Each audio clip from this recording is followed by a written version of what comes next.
Hello, my name's Jerry Garrettson, Tabea Law. I'm going to go ahead and read this real quick.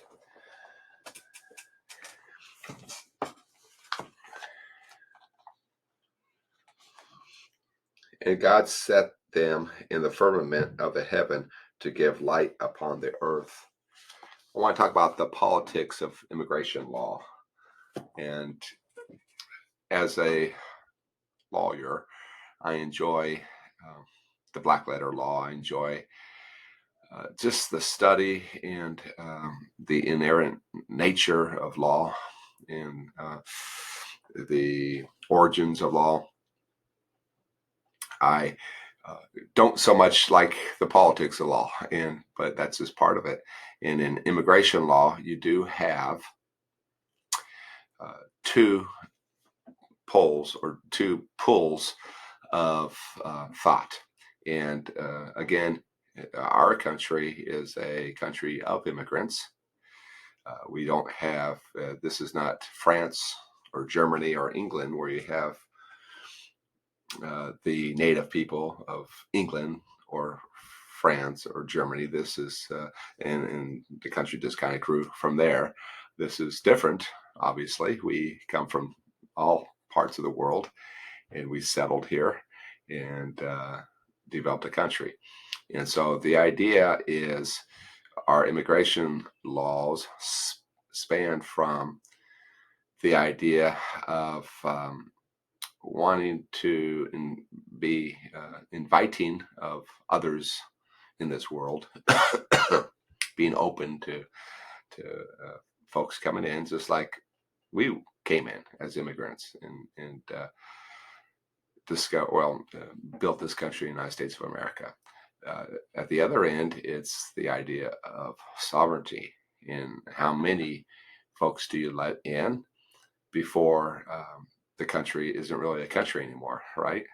And it's not just the United States. This has been the history of mankind throughout the ages.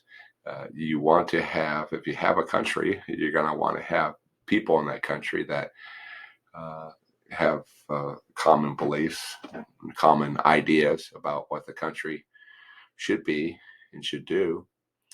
And if you have competing interests, and if those interests are strong enough, then you're going to have a lot of infighting and you can lose your country.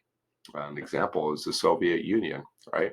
And I don't know if it was immigration, it was other aspects there, but you had enough people in the Soviet Union that decided in the 1990s that we don't want this government no more. We want freedom. We want opportunity. And a lot of that had to do with the Cold War and the competition with the United States. And I think in the 80s and 90s, the Russians, just the folks, the commoners, right, began to see through TV or whatever video technology that the Americans are wealthy folks, or a good amount of them are, and most Russians are not, except for the people in power, and they didn't want that no more. And so the Soviet Union ended in the 1990s, and so you have a different regime in there now.